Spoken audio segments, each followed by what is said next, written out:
Welcome to the Outpouring Worship Center podcast. Today we're diving into a Sunday message that hit close to home for a lot of us, a sermon on evangelism, time, and what it actually means to live with purpose. Pastor Tim, great to have you here. Jordan, great to be here, and I always love getting to revisit what God puts on someone's heart for Sunday morning. This one was delivered by Dr. Tim Maycroft, and I'll tell you, when he started talking about time, how it's our most precious and most perishable resource, I felt like he was reading my calendar. I've been in a season lately where the weeks blur together and you get to Friday and wonder where Monday went. That's exactly the kind of message that catches you off guard, because you come in thinking it's about evangelism, and it is, but it's really about whether we're living with enough intentionality to actually get to the people God has placed in our path. That's what makes it so rich. I want to start right there, because the sermon opened in this unexpected, almost poetic way with that Jim Croce song, Time in a Bottle. What was going through your mind when Dr. Maycroft went there first before even getting into Scripture? It was brilliant pastoral strategy, whether intentional or not, because he disarmed every single person in that room. He even laughed at himself, saying, as an old timer, you can remember every lyric to a song you heard 50 years ago, but you can't remember what your wife said to you that morning. That's just honest, and it's funny, and it's true. But then he pivoted and said, look at the chorus. Why, there never seems to be enough time to do the things you want to do once you find them. And that's the spiritual gut punch, isn't it? We find the things that matter: faith, family, witnessing to someone who needs Jesus. And then we let the urgent crowd out the important. He was setting up the whole sermon right there with a pop song, and it worked because every person over 40 in that room was already humming along and nodding. And then he built this whole framework around 3 P's: purpose, priority, and plan. Let's start with purpose, because I thought that section was really striking. What stood out most was the quote he pulled from Bruce Wilkinson's book, The Prayer of Jabez, because it cuts right against the grain of how we typically talk about Christian productivity. He said, God doesn't want you to do more for him. He wants you to be more for him. And in a church culture that sometimes celebrates the busiest volunteer as the most faithful Christian, that is a genuinely countercultural statement. Dr. Maycroft was making the case that our purpose isn't to accumulate spiritual accomplishments. It's to become more like Christ. And that becoming takes time, it takes maturity, it takes being still. He talked about how even as newborn Christians, we don't come out of the gate fully formed. And he pointed to the pastors in the room and said even they've been at this 45, 50 years and are still growing. That framing of that purpose is about being not doing completely reorients how you approach your day. You stop asking, what did I accomplish for God today? And start asking, am I becoming who God made me to be? Okay, so that's the theological answer, and it's a good one. But what does that actually look like on a Tuesday morning when you've got work emails piling up, kids need to get to school, and you haven't had 5 minutes to yourself? What does being more for God look like in real, practical life? Honestly, it looks a lot less glamorous than the Instagram version of the Christian life. For me personally, and I'll be real here, Dr. Maycroft mentioned that one of his most stressful work weeks in a long time had just happened, and I resonated with that completely. There are weeks when I feel like I'm being pulled in 8 directions, and the temptation is to cut the quiet things first: the prayer, the reflection, the unhurried conversation with someone who needs to be seen. But being more for God on a Tuesday might just mean that when the person at the coffee shop seems off, you actually slow down and ask them how they're doing instead of grabbing your cup and heading to the car. It might mean you don't reach for your phone the moment you sit down. And Dr. Maycroft was pointed about that, saying every one of us has something in our pocket or purse that distracts us from what God actually wants us to do. Purpose isn't a retreat, it's a posture. You carry it into the ordinary moments. That connects so naturally to his second P, which is priority. And there was this line that really stopped me cold. He said, "You can't make time." He said, when we say, "If I can make some time, I'll come to that prayer meeting," we're actually just making an excuse. That felt like a real gut check moment. It was honest to the point of being uncomfortable, and that's what good preaching does. He made this distinction that I think a lot of us need to sit with. You cannot manufacture a single minute. He said, I can spend $100 at the grocery store, drive to the bank, and get $100 back. You can't do that with time. The minutes you spent in this building Sunday morning are gone, and whether they were spent in genuine worship or half distracted scrolling through your notifications, you don't get them back. Jesus reinforces this in the priority section when Dr. Maycroft pointed to Matthew, "Seek ye first the kingdom and his righteousness." That's not a suggestion for when you have margin in your schedule. That's the organizing principle of the whole day. He also referenced John 15, where Jesus talks about pruning, and he asked this honest question, what do I need to cut from this tree? Because more branches don't always mean more fruit, and sometimes the best thing God can do for our effectiveness is remove what's exhausting us without producing anything. I want to stay on that pruning image for a second, because I think a lot of people in our congregation, people listening right now, might struggle with that. What about the person who feels like they're already doing the minimum? They're barely hanging on spiritually. The idea of pruning might feel like one more thing being taken from them. And that is such a compassionate question to ask. And I think Dr. Maycroft's pastoral heart was actually underneath all of it, even when he was being direct. He referenced Jesus saying, come to me, all ye who are weary and heavy laden, and I will give you rest. That's not a verse for the person who has too much spiritual energy. That's the verse for the person who is exhausted and wondering if they even have anything left to give. And he was careful to point out that Jesus never rushed anywhere.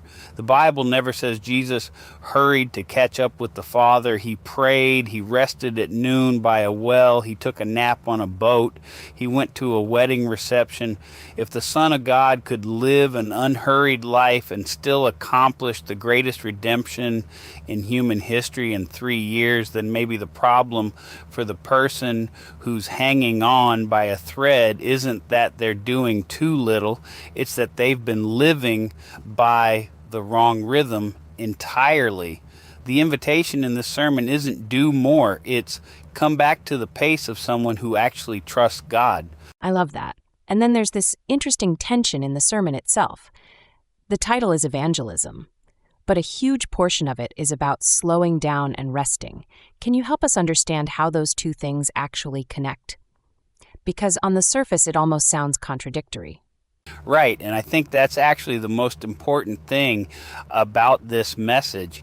The connection is that you cannot witness to people you never have time for. Evangelism isn't primarily a program, it's a relationship, and relationships require unhurried presence. So you're saying busyness is actually one of the biggest obstacles to sharing our faith? Exactly. Think about how many divine appointments we blow right past because we're already 3 tasks ahead in our mind. Dr. Maycroft used the traffic light illustration. If you're the person who's honking the moment the light turns green, you're not going to notice the person crying in the car next to you. That's a convicting picture. So it's less about having the right evangelism script and more about being present enough to see the people in front of you. Precisely, and he brought in his friend Gary Barnes, who had spoken to him about this overseas, this idea of in due season, God will achieve what he wants to achieve, not just in us personally, but through us as a congregation, as a church body. There's a timing to fruitful witness that we can't manufacture any more than we can manufacture a minute of time. But if we're living with purpose and priority, we're in the right posture to be used when that moment comes. Outpouring Worship Center has always carried a heart for the community around us, and I think this sermon was a call for us to actually slow down enough to see Ravenna, to see our neighbors and co-workers, not as interruptions to our schedule, but as the whole point of it. That's a really beautiful reframe. And I think there was something else in the sermon that I want to circle back to.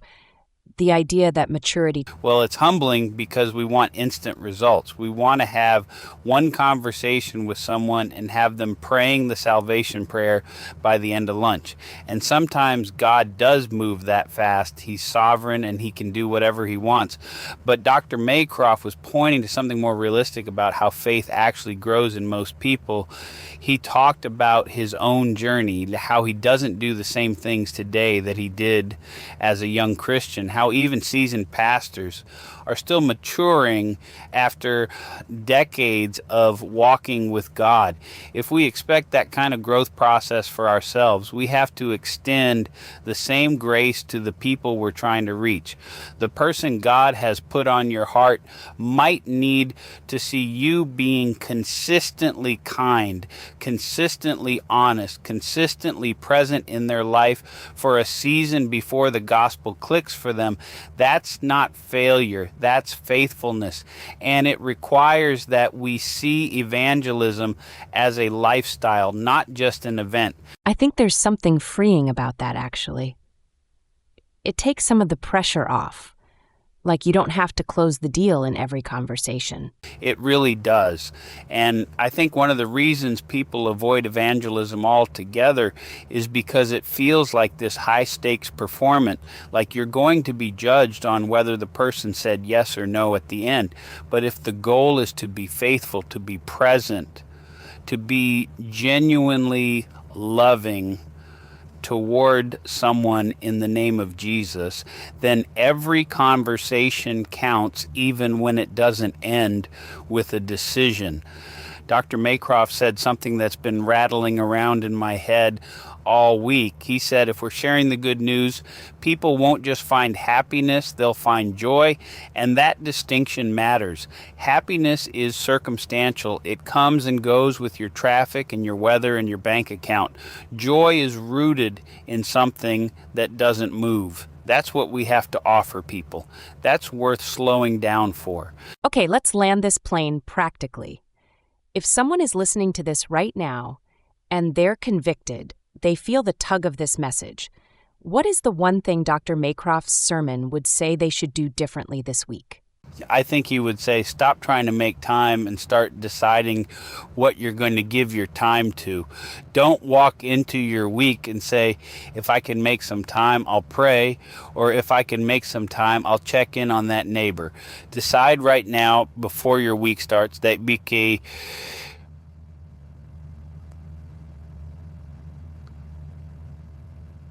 there are 2 or 3 things that are non-negotiable because they align with your God-given purpose. Maybe that's 15 minutes in the Word before the phone gets turned on. Maybe it's one intentional, unhurried conversation with someone who doesn't know Jesus yet. Maybe it's just putting the phone face down at dinner and actually being present with your family. Small decisions about time are actually enormous declarations about what you believe matters. Start there, just one thing, and let God work with your willingness. I love that. One thing, done with intention, and watch what God does with it. And I would just add, don't carry this message alone. That's part of what the church is for. We talk about this at Outpouring Worship Center all the time. We are better together. We hold each other accountable. We remind each other of the rhythms that lead to life. Come on Sunday and let us be that community for you, because living with purpose and priority is a lot easier when you're surrounded by people who are trying to do the same thing.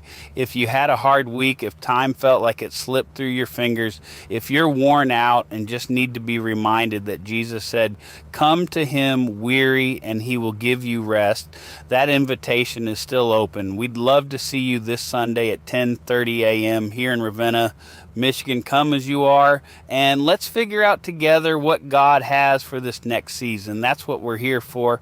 So well said, Pastor Tim. Thank you for helping us unpack this message from Dr. Maycroft. It was one of those sermons that stays with you. If you want to learn more about what's happening at Outpouring Worship Center, head over to owc.today. You can find service info, connect with the community, and explore everything that's going on.